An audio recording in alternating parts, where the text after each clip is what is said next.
Hello, everyone, and welcome to VR Verdict, episode 79, our weekly podcast where we talk about everything VR. I am PJ. I think I'm Wookie. And we would definitely like to share VR with you. This episode, we're talking to Aaron and Anthony from Overrun Games, talking about their game, Arcaxer. published by Well Played Studios. Look at him go.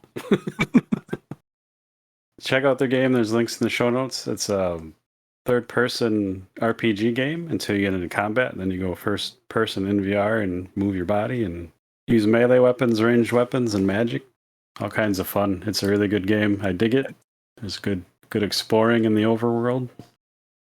I hadn't heard of it, and screenshots and videos kind of look really intriguing. I'm usually, like we mentioned in the podcast, turn-based games have long been sort of cliche for me, but if there's a good one, I'll definitely give it a shot. So I'm going to go try to find it. Yeah, there is a demo out there. We'll have a link in the show notes, but I don't think we actually get to it in the episode. So it is turn-based, but the way it's turn-based is, like, if it's the enemy's turn, they do their attack, and you physically dodge, move your body in VR to dodge and block and stuff. And then when it's your turn, you do physical actions and with whatever attack you're doing. So it's really neat. So it makes turn-based more interactive, I think. So, that's good. I like that kind of stuff when people are a little unique about it. Yeah. Just taking a well-known thing and making it new again. It's great. But they're fun to talk to. It was a good chat. Wookie got a little weird, so expect some of that. Just kidding. What else is new? Yeah. Give it a listen and get them some feedback and try their game. In any order. I don't care. Well, probably check their game out and then give them feedback after you check the game. Hey, maybe you're just like, you guys are fun to listen to. I'm going to play your game. You don't know. Would that still be feedback? Would that be feed forward? I don't know. Feed for? Patenting that. There's something to that. Anyway. On with the show.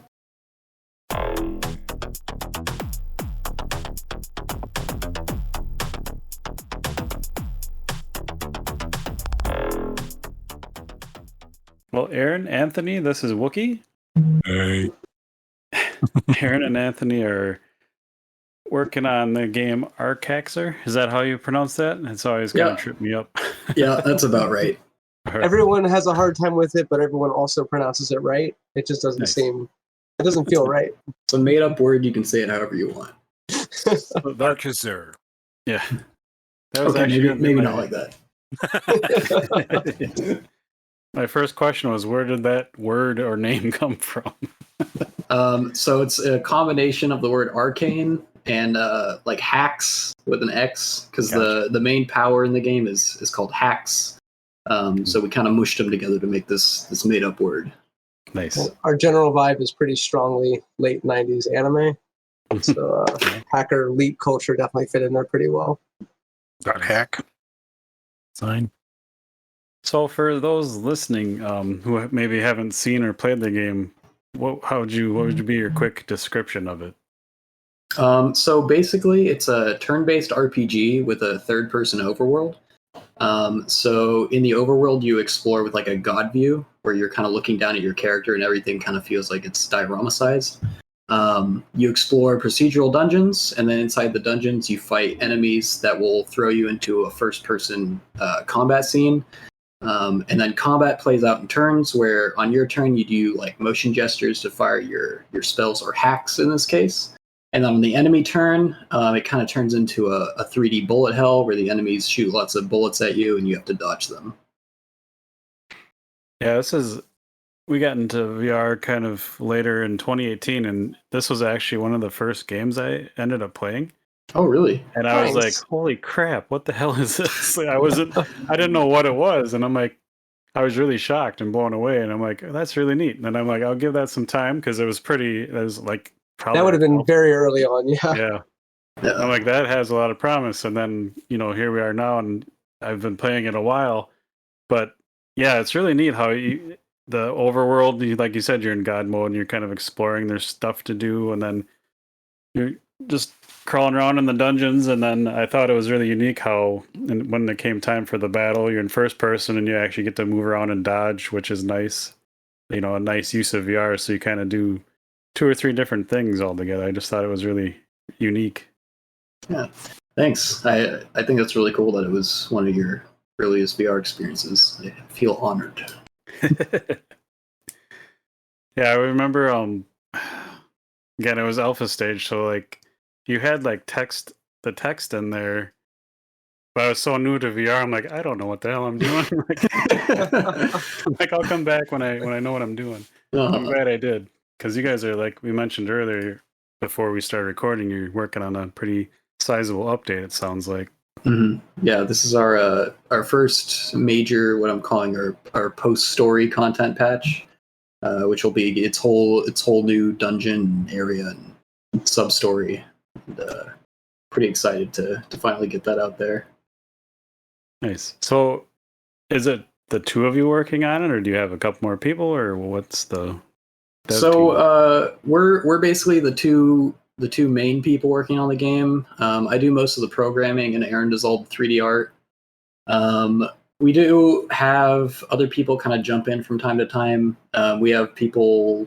Yeah, we've got a friend who lends a hand with coding whenever he has time, and then we both have 2 very musical friends who have added a couple soundtrack songs. Although weird enough, most of the music in the game has been done by Anthony. He started messing around with Fruity Loops or something a couple years ago, and it's really started to turn out. Yeah, I just I was looking for musicians, and we just didn't really have much money when we started. I was Still like, don't. I'll figure it out myself.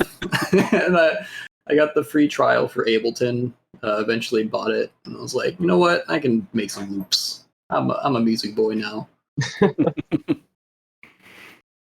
Yeah, I mean the music in the game sounds great to me. Like it's enjoyable, and the fight kicks in and the battle music starts. And Thanks a lot. I'm still not very good at mixing, and I guess I'm sure people that actually make music will listen to the soundtrack and it'll hurt them on the inside, but for now it gets the job done. yeah. So in the game you have like melee, you have ranged weapons, there's magic. When you first started out, like, is this the game you're looking to create, or did you just kind of start making a couple things up as you were going, or what was your goal? So this game is kind of an iteration on the last game we worked on, which was a game on Steam called Wave Magic. And Wave Magic kind of had the same third-person overworld thing with the first-person battles, but that game had real-time combat where when you got thrown into a battle, it was kind of just a wave shooter where you'd fight a few enemies and then get some EXP, and that would be that. But that project, we kind of fell off of it. It didn't go anywhere. And there were so many wave shooters at the time that even though we had this cool overworld mechanic, the combat still just felt like every other VR game that was getting pumped out. So a couple years later, I mixed up the idea and decided, no, what if the combat was turn-based and it was kind of like Undertale but in 3D, I guess. Yeah. And people seemed to take to that idea, so we just kind of ran with it. Yeah, on Steam anyway, the reviews are really, really good. Like, it's really well received. I'm glad to see that, because I really enjoy it. I think it's really neat. Thanks. Have you found mostly, I don't know if this is a good question to ask a dev, but have you found mostly praise, or have you had any Haters. complainers? We've had or a very haters? small amount of negative reviews. Overall, it's pretty. Not everything's 5 stars, but in general, people are pretty happy with the game.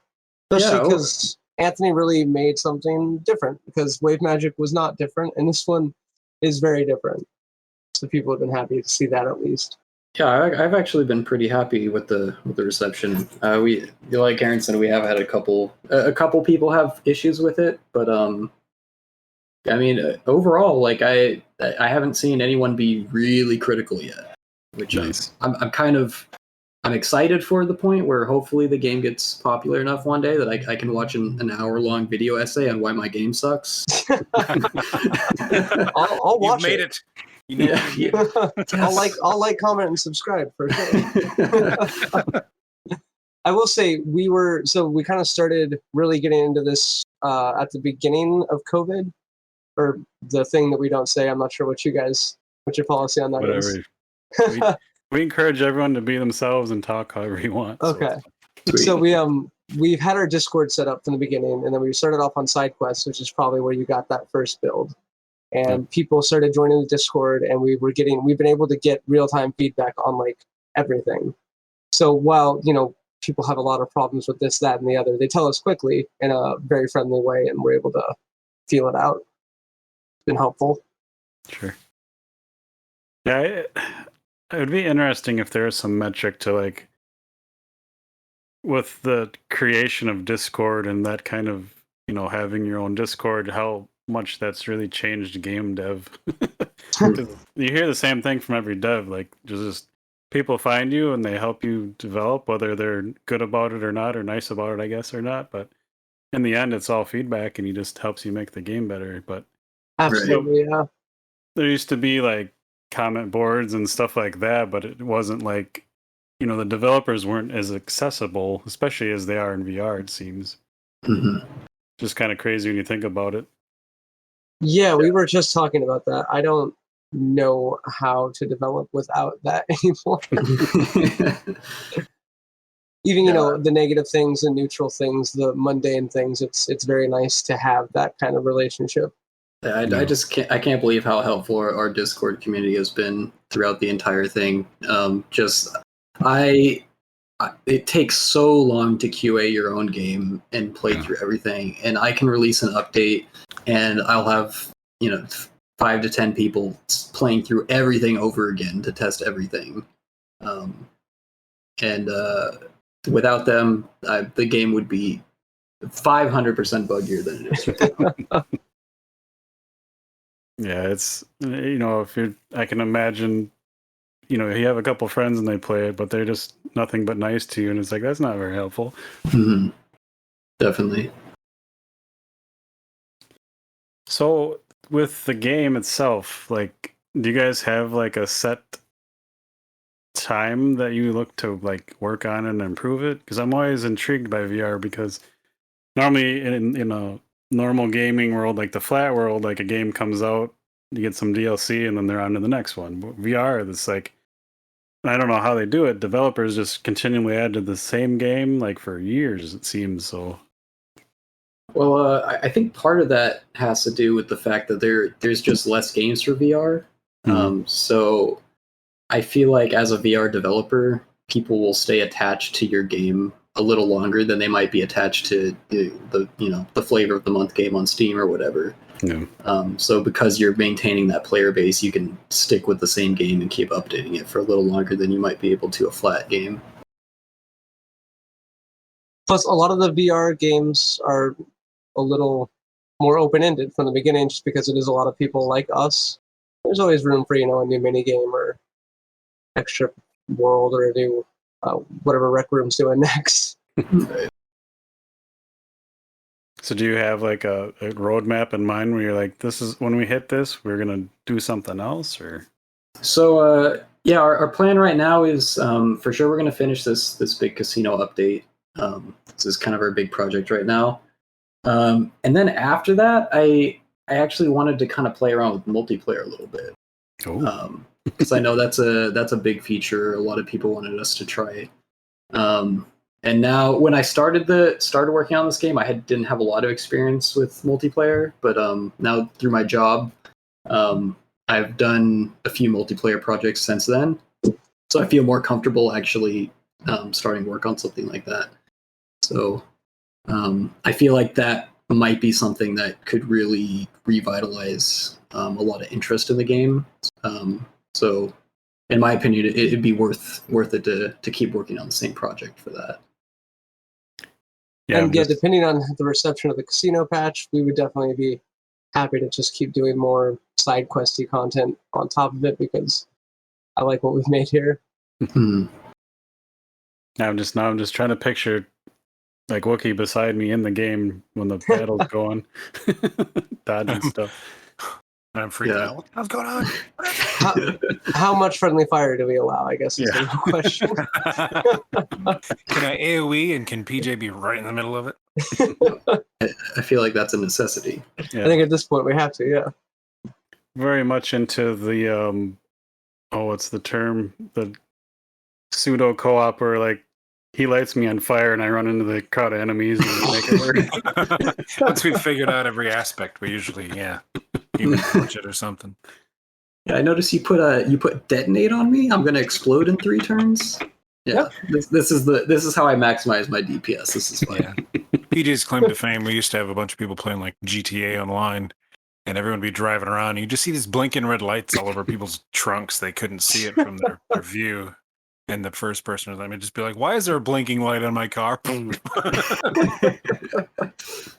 it was always PJ. That's some classic online gaming stuff. Yeah. That's friendship. C4 is love. So how did you guys get into A, development, and then B, like how'd you land on VR? Was it just an experience and you're like, that's what I'm doing, or what happened? Well, we both went to school together at Chico State, Northern California, where we both did their game development program there. And we did a lot of like group projects together and stuff while we were in school. So when we graduated, of course, it's impossible to actually get a job in the games industry. So we just decided we'd just make games together.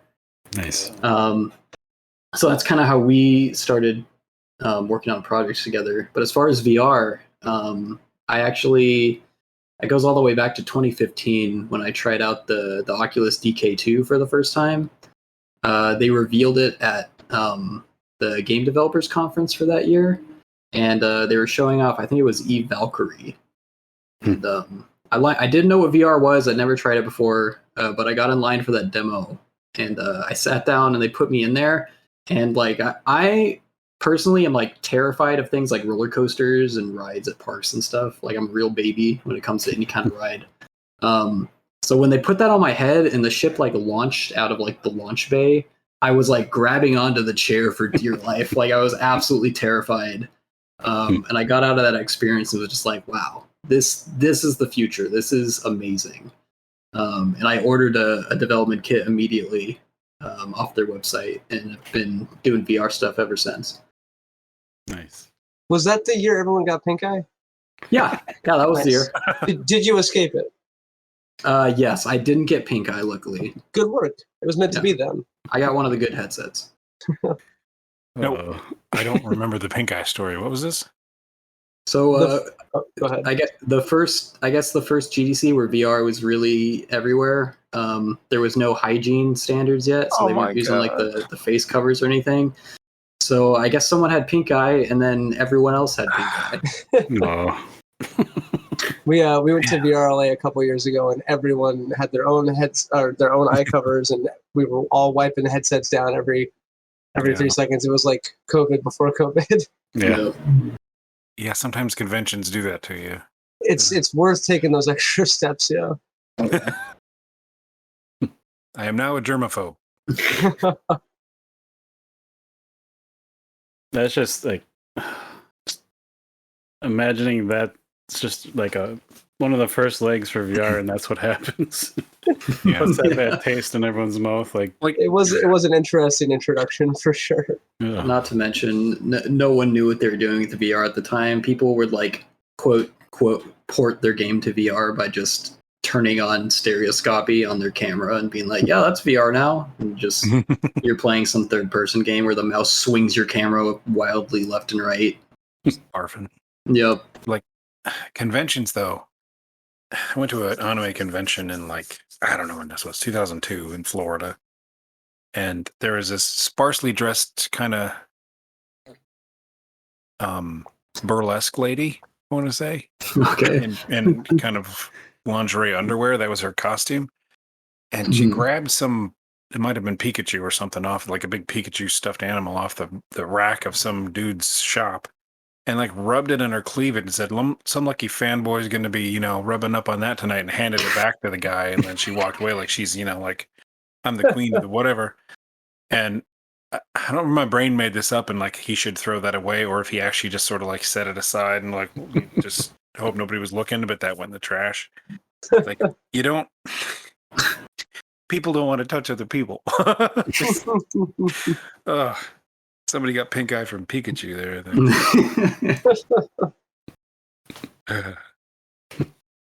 Sorry, I think I have trauma from that I didn't know about till just now. It's when those memories flash up. That's how you know they were good ones. Yeah, they make you sweaty. Your hands are cold. Yeah. Get that taste in the back of your throat. It's like I just ate room temperature spaghetti or something. That was a weird one. And then that's how Anthony got into VR. And then Anyway. I mostly got into ER. There we go. Yeah. VR to ER. I mostly got into VR because Anthony was my only friend who was doing anything after college.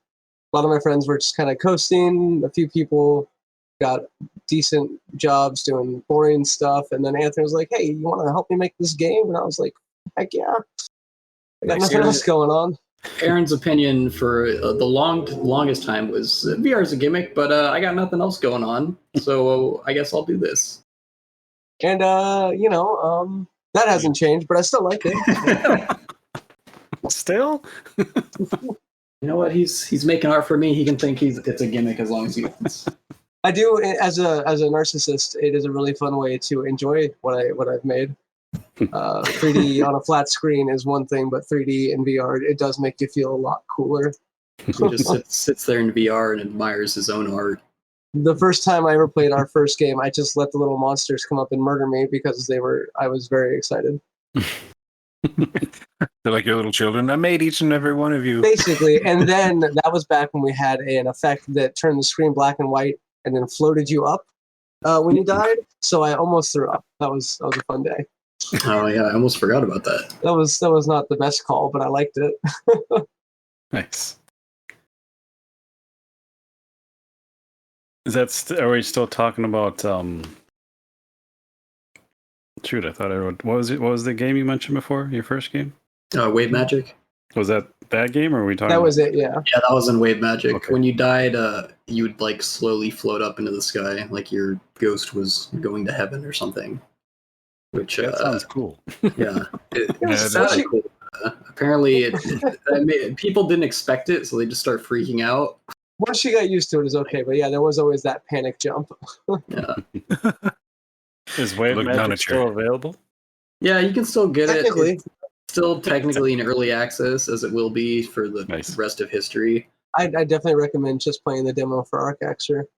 Yeah, Wave Magic is very unfinished, and I was not a very good programmer yet at that point. We didn't know what we were doing. Yeah, But the game we learned a lot. the game's code was not very scalable. So while I wanted to make this big grand RPG, I didn't have the technical know-how at the time to make a game like that. So Yeah, it was a good learning experience. But Yeah. models and textures were very unoptimized. The design was overall lacking. There was a lot of stuff going on. yeah. But Arcaxer is pretty cool. What's your favorite part or anything of Arcaxer? I really like the combat. It's gets your blood moving.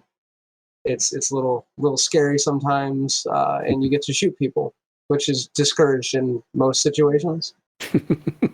I guess for me, the reason I made it in the first place was at the time I wanted a game I could just go into and like grind some levels in. And I felt like none of the RPGs at the time in VR like really scratched the itch the way I wanted it to.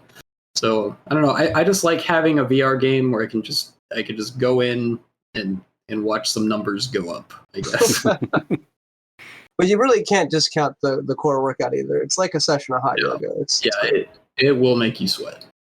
Yeah, I've noticed that.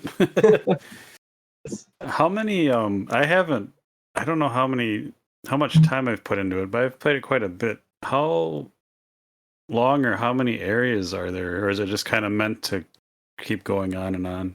The main story definitely ends. I think it takes most people around 15 hours to finish the main story. But if you want to keep playing past that, we have an infinite dungeon called Sim, which unlocks once you beat the game.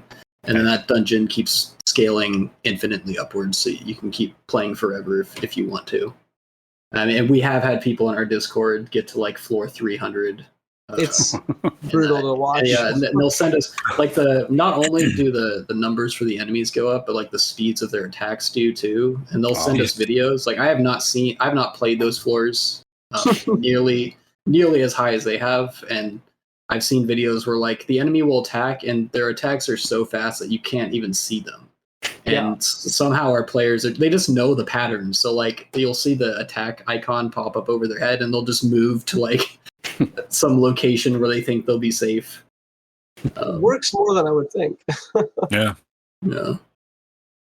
The game itself has 5 dungeons and then 2 exterior locations, and that's just the main trunk. And now we're adding the casino, which is like 1.5 locations right now. Yeah. So it'll definitely it changes as you go. It keeps it hopefully exciting while you work through. Anthony wrote a really cool story for it. So if you're at all a fan of RPGs or JRPGs or anime or people yelling at you, it's a good experience. Yeah. That was definitely one of my goals for this game. Was I wanted to kind of put the player in like make them feel like they were a JRPG character. Like I don't know if you guys have played like Final Fantasy IV, but like at the end of the game when you're fighting the final boss, like all the characters you met throughout the story, like give you their power from Earth, like Goku style. Yeah. And I wanted to like kind of create moments like that in VR that you could really feel because you're in first person, like experiencing that yourself. Those Final Fantasy games were the last ones I played on like Super Nintendo before they went on PlayStation, and I kind of liked them, and then they kind of lost me. Yeah, it definitely changed over time. Yeah, I actually had only played the classics too up until they did that Final Fantasy VII remake. I think it was last year. Yeah, that was pretty fun. But yeah, I definitely like the SNES classics. They were extremely RPG and very fantasy. And now it's moved a little beyond that. So do you guys get any praise for, because you hear, VR games don't have story or they're shorter, and you guys have both story, and like you said, it's 15-ish hours. Do you get enough props, do you think, for that? Because I definitely like. We're always crawling Reddit for people talking about our game, and it seems like usually when people do, it'll be in a thread where someone's like, "Oh, I've been played so many VR games, but they're all pretty short, or they feel like tech demos." And sometimes you'll see someone be like, "Oh, try this Arcaxer game. It's got a real boy story." Unsurprisingly, we do turn up in a lot of VR RPG threads. I would be a little upset if we didn't. Yeah. I do feel like a lot of people look at the price and they think I'm not paying that money for a 15-minute game, and I'm like, you're correct. You aren't. But there's definitely a lot of preconceived notions around VR, which I don't blame anyone for. I've seen what's out there. Yeah, and I really like. I was hesitant before I bought it. After I played that side quest demo or alpha or whatever you want to call it, but. Because like with turn-based games, like if they're done in a certain way, I like them. But like for the most part, I've kind of burnt out on them since I've been gaming for 40 years. So, but it was really kind of refreshing to get in there and do it in VR because I think that was the first time I kind of did that in VR. So it was really neat, and just mixing it up from first person to third person was just really. Felt good to me. Like it checked all the boxes that I was looking to hit. So I think you did a really good job with that. Thanks. I definitely enjoyed the third person stuff a lot. It started off as a way to just avoid VR sickness, but Anthony is really into the puzzles and the overworld stuff, and I really like the diorama feel. So yeah, it really worked out. And I really the game, so I love do VR need to games. take a minute and recover. So when you're talking about possibly doing multiplayer, are you looking? Would it be easier for you to just add that to what you have, or do you think you'd take the time to actually like build new areas or new things that allow that to be more accessible with two people, or does it matter? I think it's more likely that we would build content that was specifically made for multiplayer. Okay. Just because the entire game up until this point has been designed with only single player in mind. So we'd want to design new enemies and content that was designed around, having more than one person in your party at the same time. That's true. We can get like those Pokemon double battles. Yeah, there you go. And we could have new abilities that could buff and heal your party members. Yeah, it'd be really neat to have like co-op attacks or like classes maybe, because some games have that, but not a lot of VR games that are multiplayer, which are still few anyway. Like, can you like heal your friend or have a tank and like ranged dynamic with someone? Or the MMO classes seem to be overdone, I guess, because there's so many, since Warcraft, there's so many MMOs that are just exploding. But when they're done really well, support and tank stuff, usually I couldn't give a crap about that. But if they're done really well, I can do support and tank stuff like all day long. I don't care about the DPS numbers. Yeah, that's true.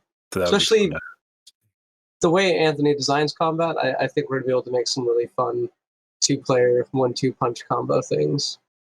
nice. Just thinking about things like taunts and stuff like that. I feel like that could be interesting. Where if you're playing with a friend who maybe isn't very good at dodging, you could play a character that's I mean, maybe you don't take that much damage. Maybe you're just better at moving around, and you just taunt the enemies, and that's your job to dance around the bullets while your enemy or your friend does all the DPS. See, Aaron, that's where VR just fucking shines, because you can't do that in a flat game. No, that really is true. You can't just move your body and be good at it and dodge stuff. Like, that's where the options come into play. You can be like, I can taunt you, but then I have some sort of armor or whatever. I can take the damage. But if you don't need that, you can spend points on something else. That's a lot of cool options you can share. Well, yeah, we've been looking at a lot of our speedrunners too, and like they just ignore every fight and then they zero hit the boss. Like they shouldn't be able to take that guy, and then they just go in there, avoid everything, hit every shot. It gets pretty intense. It is definitely a physical skill. That would be some speedrunning I'd like to see, because some of those would get a little dry. Some of them are pretty good, but that one sounds kind of... There's a few on YouTube where hopefully we're about to start trying to push a little more, just because it's fun. Yeah. I think we also have an entry on speedrun.com. I think we do, there's one or two videos up there too. But yeah, it's definitely fun to see your players push your game to the limit. And I think the record for beating our whole game right now is like under an hour, which is insane. Holy shit! Yeah. Yeah, that's not me. No, I'm also very slow at the game. I like to explore things, and I'm like, just, hey, look at this rock over here. Isn't that neat looking? I'm always like bending down the grass, like, hey, look, it actually follows your body now. It used to just kind of move weird in games. This one's actually like I'm pushing it. Meanwhile, there's something burning down a house and people screaming behind me. I'm like, look at this caterpillar. That's awesome. Now, gotta look at this grass. Yeah. I do also tend to get bogged down in technical details in video games too. It's funny because like we've talked about this on the podcast before, but stuff like that, like a brand new game will come out and Wookie and I will hop in and check it out, and it's like, let's go, and Wookie's back there like, the shadow is off. I'm not playing this crap. I was just about to say, this shadow is fucked up. We'll be playing any game, whatever, and there'll be like a tree, that's not stuck down in the ground far enough. There's that. Yeah. And I'm like, somebody didn't have enough coffee. Nobody knows what I'm talking about. He's back there like, look at this shit. And I'm like, just get over here and shoot this guy. I don't care. They didn't smooth the fucking normals. I spend a lot of time in Kingdom Hearts just looking at the texture paint jobs and seeing, oh, this level they had time on. This one they didn't. It's fun. Yeah, the reason I asked about the multiplayer thing because Woogie and I played Ascent for the first time last night, and it's a isometric twin stick shooter, and it's really neat. But it's like there are only two of us, and it's made for 4 people, and I'm like, how the fuck do you fit 4 people in here? Because Yeah. it's like some really narrow corridors and stuff. So I was just curious, like. Hey, it was kind of selfish because I'm like, I hope you just release new stuff with it, so there's more. But just from a design perspective, I've always been curious how, like, a developer's approach to adding something that big that could impact a lot of things. Yeah. Usually it's just just create a whole new space, a whole new section of the game, and detach it from the rest, I guess. Yeah. What engine It does do you make guys it use? simpler. We're using Unity. Yeah, because like that's one thing I've tinkered in Unity quite a bit, and it's like, well, I could spawn this, or I could start instantiating it now, in case I ever like made multiplayer. I'm like, that's a topic for another day. It's another thing with multiplayer. You often want to design the game from the ground up with multiplayer in mind, just because code-wise it'll save you a lot of time later. Just changing it all. Yeah. Well, that is because I didn't do that. It will take me a lot more work to eventually get multiplayer in there, but I think it's worth it. I think I can probably handle it. I think with a couple of weeks of coffee, you can definitely hack it out. It's just Anthony. Yeah. I mean, Yeah. I provide a lot of support over here. Just saying, you got it. I guess you'll do art in the corner or something. Scribble on a piece of paper. We'll make a new dungeon that's got doors that have to be opened with 2 hands. Cane and lynch it. Can't wait to program that. See, that's another thing where I can say you did it. Good work. don't you feel great? He's just setting you up to prosper. I would help more if I could. I'll tell you what. I'll buy you some Udemy courses on programming, and But I can't. My hands are tied. I don't believe you.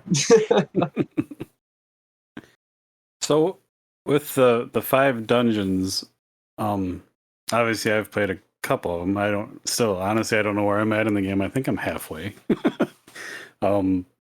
Is each dungeon kind of a specific area design, or do they kind of mix it up? Or yeah, each one has its own theme. The first 2, I guess the first one is just it was the first theme we made, so it was just a neon dungeon. I guess it was just stone and neon lights. Which and the second one is grumpier neon dungeon. Yes, so the second one, the first main villain you fight, Taskmaster, he's kind of supposed to be like a prison warden type guy. So we made his dungeon prison-y themed. Well, I always saw it more like the Joker, where he took over the antivirus prison. Yeah, so the point is it's jail. Yeah. So Aaron made like cages and torture devices, fun stuff like that. Yeah. All my favorites. And then those are the 2 dungeons that are in the demo. And then after that, we did a pirate theme. So the third dungeon is all piratey. All the enemies are pirate themed, and you meet your first ally character, whose name is Captain Bryce. Who the story with that dungeon block is there's an imposter of Bryce in the dungeon somewhere, and he wants to fight him because the dungeon is his boat, which doesn't make any sense. You help him anyway to take his boat back. Especially since later on the dungeon has like an island. Boats don't usually have their own islands, but it's a simulation, so we're okay. The rules about what is allowed to spawn in the dungeon and what the inside of the stack can look like really gets stretched the higher up you go. Little light, little soft, yeah. But so after that, we have our spooky themed dungeon. So it's all like haunted bats and ghosts and skeletons. And then that's where you meet Yorona, who's like a goth girl type character. And then you follow her story through there. We won't give any spoilers in case anybody hasn't got to that It is a really fun story. Anthony did a good job on that. And then the fifth block in the main story is my favorite. It's the RGB block, and everything's like RGB themed. So the whole dungeon is like rainbowy colored, and It's Rainbow Road mixed Nice. with like computer parts. what if Rainbow Road was a dungeon? That used to make me nauseated on Super Nintendo. Well, now you can be extra nauseated. Luckily, the void of space is less massive, and there's a lot easier perspective to fix, but it's still pretty assaultive to the eyes. It is fun though. The enemy designs they're like glitchy. So the point is like as you're getting to the top of the stack, like everything's kind of falling apart, and the enemies they'll have like even glitchy looking names and Oh, the best one, we have one called Spaghetti Code. yeah, it's just a big mess of wires that floats around and teleports. I was going to ask glitchy things in games. Sorry, go ahead. Yeah. I was just going to ask if you designed, who designed all the characters and came up with all the different. So for the most part, it's Aaron, but we also had a concept artist working for us for a while who actually designed our main character and Yori, yeah. And Yori, yeah. So she designed two of our main characters, but other than that, Aaron pretty much designed all the enemies. Nice. Everything that's art. There's a lot, but it's all pretty straightforward. So, from an artist's point of view, I've always been curious about this. Like, so you get out of bed whenever you get out of bed. You just go to a table and start drawing, or how do you work into that? I mean, so there was kind of a general lack of concept art, especially early on. I just would start in 3D on whatever I wanted to do. This project coalesced slowly. So initially the theme was computers, maybe RPGs, definitely. And it's solidified over time from there. Nowadays I do definitely, I roll out of bed at the crack of noon and I start splashing down. I do looser thumbnails. I'm definitely not a 2D artist. If you scroll through our Twitter, you'll find some of my thumbnails. They're Nice. Very, very loose, very rough. And then I just kind of have Anthony pick his favorite from the cluster, and then I move those forward until I feel like I've got something that's pretty interesting, pretty exciting, and then hop on over to 3D. Cool. Yeah, Usually the iteration for concept design is like an hour, maybe two, 3 or 4 if it's like a boss. We've done it a couple of times, but usually keep it loose. So, Anthony, do you work off of what you see Aaron draw for like story and ideas, or do they just kind of match up? Yeah. So as far as like the broad strokes for the story, Aaron kind of had the I guess the bullet points for the story ahead of time, and then as far as enemies, a lot of the times I'll just tell him, just make stuff that's pirate themed, and I'll figure it out later. Yeah, usually we would start at the beginning of a block and say this is the theme, and then generally we meet in the middle somewhere. Nice. Yeah. It worked out, I think. Yeah. As far as like main characters, so like Captain Bryce, I'd give him just kind of like I said, broad strokes. Like, okay, he's going to be a boat captain. Yeah, we started off with pirate, and then I had like an old man pirate, and Anthony said no. So the final design we wound up with was a lot more fun. Yeah. What do you got against old people? This particular character was supposed to be a spry young man. That's just what the story called for. Yeah, Bryce is more of an older zoomer. That way we can kind of fit in with what we know and what our general audience is. A lot of the main characters like Sydney and Reggie are grumpy old men on the inside because they're based off of me. And a lot of the fun characters are younger and based off Anthony. We're almost the same age. Yeah, I know, but like mentally, I'm tired. Mentally, he's an old man, and then mentally, I'm a child. Apparently, not a child, just a person who still likes life. Mentally, okay. I'm tired. I'm tired of all this. That's a soundbite. I don't want to be around anymore. I It's a don't good wanna dynamic, though. Yeah. It helps. It helps. Like the Odd Couple. Gotta have a little yin and yang. Yeah. It works. So outside of your game and things you guys have done, what's maybe your favorite or a couple of your favorite VR titles or experiences or whatever? Or do you not play anymore? Like some devs just, I'm in it enough, fuck it. Like, I played a lot of VR when I first got my headsets. Recently, I haven't had a lot of time, but I'd say my favorite VR games overall have probably been. That's a good problem. I mean, Super Hot, as cliche as it is, I just Was think a lot of fun. Yeah, works so good in VR, and Yeah. it's not hard to not love that game. it's insane that they made it for a flat screen because it works so perfectly in VR. Even though it wasn't made for VR, I thought Skyrim VR was really cool. I definitely say sunk. Skyrim VR. Yeah, I sunk so many hours into that. Replayed the entire game in Skyrim VR. It was just cool to be in that world. yeah. I still pop. That's one of the handful of games that when nothing else has had, like, if there hasn't been a new game or I've kind of in between games or something, I just jump in there. And Definitely, it's definitely one to go back to. And then this sounds really dumb, but I love Euro Truck Simulator. Everyone, It is all my friends make classic fun of me favorite. for it. Yeah. They'll see me on Steam. Anthony's playing American Truck Simulator. I'll just get messages from everyone giving me shit about it. Shut up and let me enjoy my drive. I am one of those devs that doesn't play too much, mostly because the pay isn't enough, so I'm usually working on something. But also, but when I'm relaxing, I mostly just want to hang out with my friends, so we kind of play time killer games together, and that's most of my gaming these days. sure. Or Fallout 3 if I'm ever depressed. It's good to have an old favorite. That is your go-to. I've been reading the news. I'm going to go get a glimpse into the future here quick. Pretty much. You know, it would be really nice if it was just bottle caps and guns. It's simple.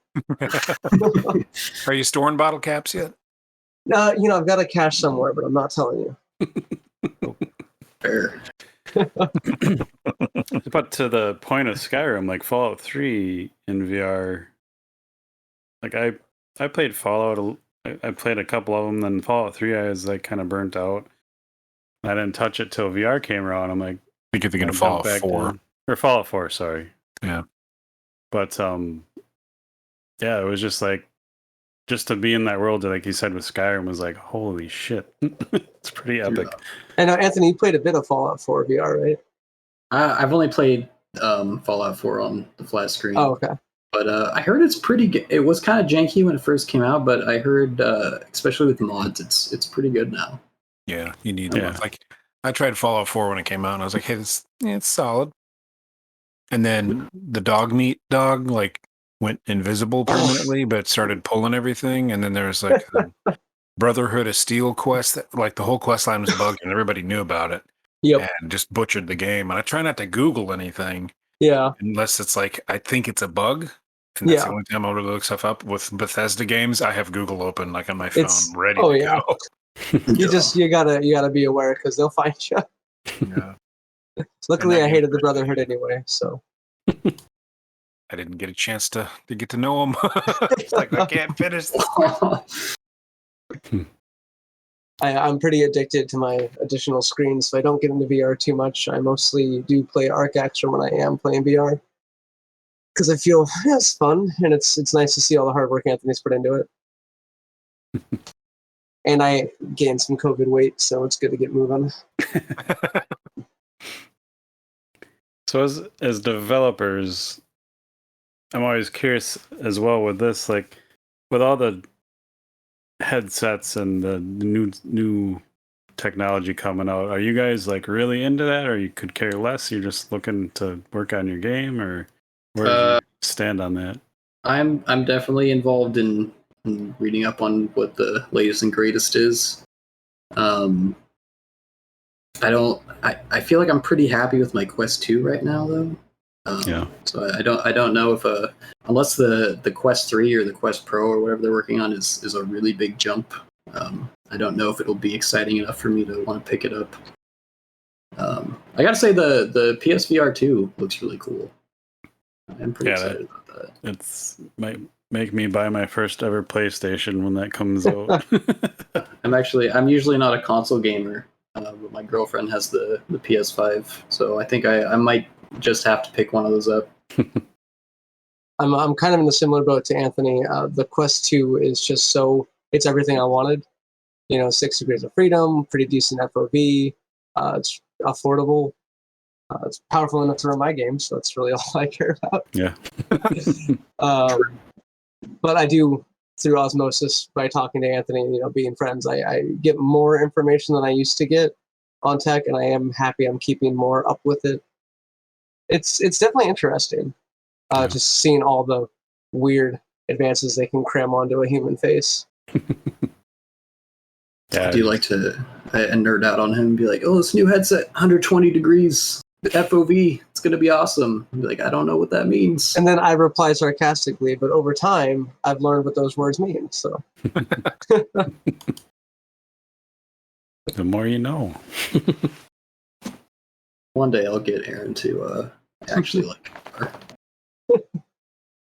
We're working on it. We're making some significant progress. On one hand, with like advancements they stick onto your face, I really want cameras in there to watch where your eyes looking, so you can use yes, so you can have like depth of field of stuff and blur That other would be things awesome, where you're not looking at, because sometimes there's just so much stuff on the screen on flat end VR games. Like PJ knows, I get like if we play the old school like Titanfall stuff, I have to snipe people.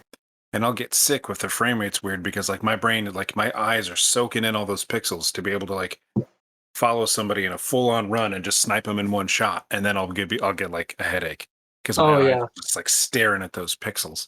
Well, especially those more realistic shooters, the color scheme gets a little monotonous.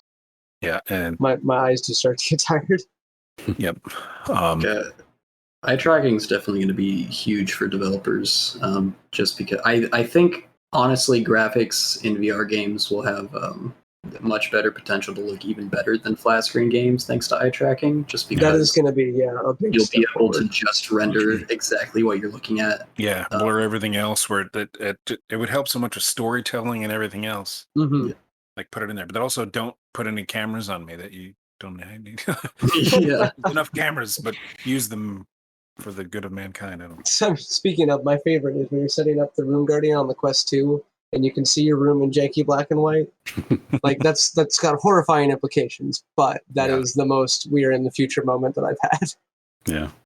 It's like I kind of don't judge me. I haven't done this yet, but I kind of want to use like a guest room, and that's the only place VR can see anything. And that's reasonable. Yeah. And stick dildos like off the like instead of a padded room, it would just be like dildos pointing like from the floor, from the ceiling. That way, if anybody's looking at my camera feed, they're like, "Whoa, next!" Some anti-Zuckerberg posters on the wall. Each dildo's got his face on it. That was over the top. QR codes to some horrible websites. Bring that to Zuck himself, sir. I think you have to see this. Yeah. Every time I'd hit the menu button and see that, though, I'd be like, "Ah!" We've got his GPS coordinates, sir. And it's just a cabin in the woods, and it's my VR cabin. Oh my god! Why? Hey guys, I'm gonna be gone for 3 days. I'm gonna go play the new VR game. Just a room full of dildos. No, I'd get so into the VR that I'd forget those things are there. So I'd like bump into the wall and start crying and stuff. I think we should really write that TV show about video game developers, Raven, whatever. We should write them. I think this could be a whole episode. Yeah. Yep. Zuckerberg would take you out, and then I'd have an AI companion. You wouldn't know. It'd just be me talking to you from the other side. Maybe it's already happened. You don't know. No. Well, that's just don't think about it. If an AI can get as pissed off at that floating tree as you do, I think that would be something. I think I'd notice. Yeah. The rocks too. They do it with rocks. Rocks are a frequent place where they don't worry too hard on where it clips. Yeah. Right. But it's like you just make it round and stuff it in the ground. But people make mistakes. It's The worst part is when they like, oh, it's gonna be covered in grass, but I turned down my settings, guys. I can see all the gaps. yeah. Reminds me, there's definitely some floating stuff in the casino I need to fix. Oh yeah. I mean, we got rid of most of it in the overworld, but it's still there. Don't worry, we won't let Wookie play the game. Don't look too hard. So, before we get to our hour, is there anything in the update that you haven't shared that you want to talk about, or anything? I mean, I'd love to hear just Anthony's overview of it. Yeah, it's a casino. You can play slots. You can play Coin Pusher, which isn't a casino game, but I wanted to put it in anyway. We got a new dungeon, new monsters, post-game story that's going to explore a little more of the world that we didn't get to explore in the main story, and answer a lot of questions that I know our Discord members have had. It's got my new favorite character, Ginger Elvis. Yep, Ginger Elvis. Kind of like a Elvis mixed with a mob boss. So Elvis mixed with Elvis, but he's a ginger. He's very obviously the bad guy, even though he isn't at first. Wink. Wink, wink. And yeah, I think it's going to be a good old time. And when does that come out? So the first half of it is on our beta branch right now. So you can actually play the first half, which is just it's like the mini games in the casino lobby and then the first few floors of the dungeon. The second half is probably going to be closer to a month from now, and then that's going to go all the way up to the boss of the expansion and have the rest of the dungeon. Nice. It's already shaping up to be a very fun time. Will there be custom Elvis music in it? We do have my friend Troy Spoon, who goes by Spooning.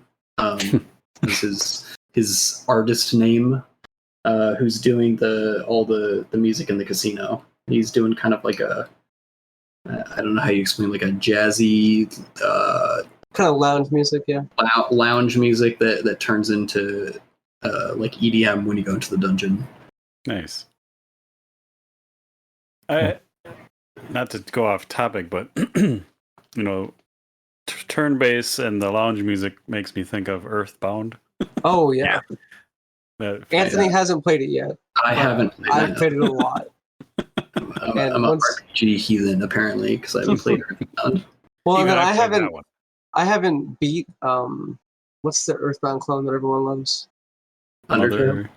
I haven't beat Undertale, so we're both sinners in our own way.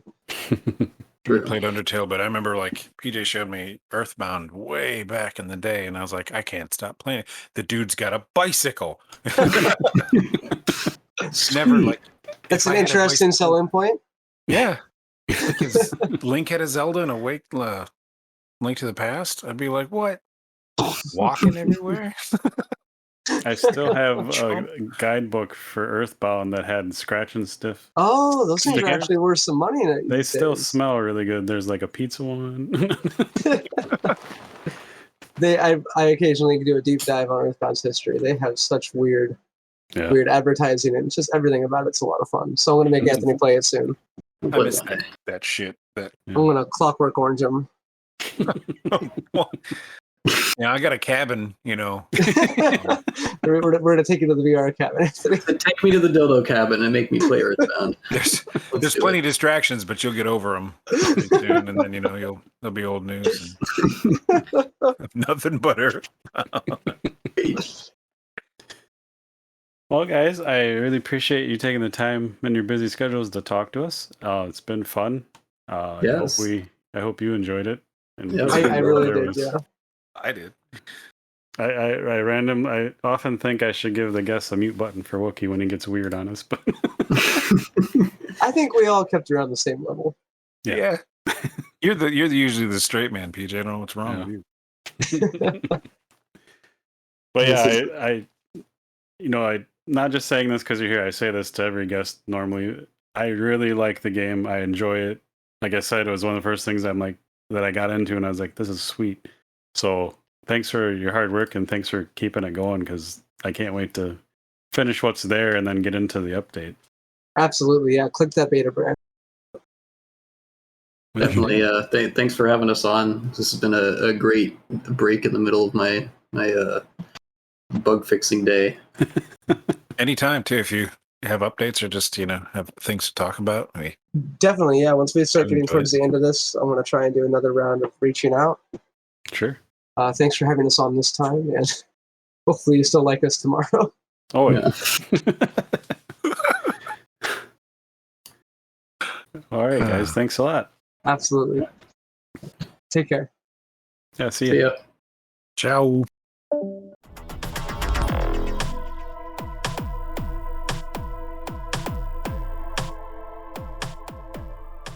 Well, everyone, that was Aaron and Anthony.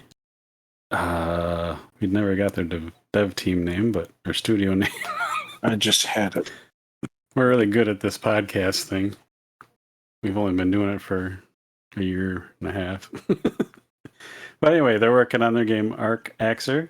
It's a great top-down third-person game until you get into combat. Then you're in first person, moving around in VR, and it's a good time. There's a great story, as they said, a good lengthy campaign, and they're adding to it, and all the gameplay is just, I really enjoy it. They're the developer Overrun Games and the publisher's Well Played Studios. There you go. Remember that for the opening. Thanks everyone for hanging out and listening. Check out the game. There'll be links in the show notes. But for episode 79, I am PJ. I'm Wookie. And we would... No, that's the opening. And this was our VR verdict. Take two. Use that one.